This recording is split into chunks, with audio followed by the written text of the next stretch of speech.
It's June 6, 2030, and the world is in the midst of a global disaster. The dead have begun to rise and attack the living, and anyone who gets scratched or bitten turns into one of them within an hour.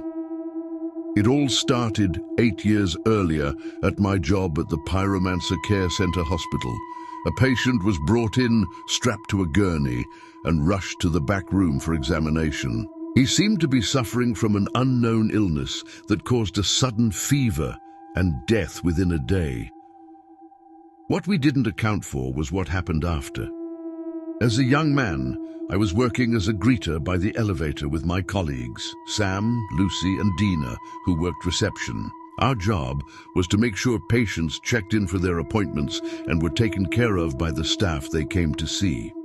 Everything was normal until the next afternoon, when a nurse burst out of the examination room, running and screaming.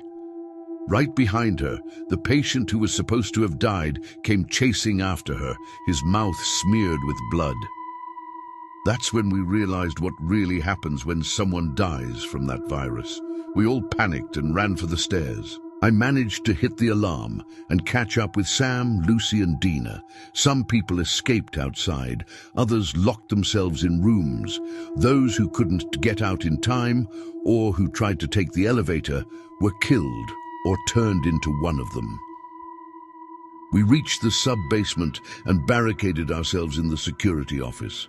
On the monitors, the hallways were a maze of bodies, the elevator doors bucking from the weight of fists. The morgue camera flickered. In the corner of the screen was a label ID never noticed before. Pyromancer Protocol Manual. "The hospital has a purge system," Sam said, pointing. "If we can trigger it, we burn the lower floors. It might buy us time to get out. To trigger it, someone has to be in the morgue to hold the override." Lucy read from the emergency binder, her voice shaking. 3-minute delay. Manual presence required. Dina had gone quiet.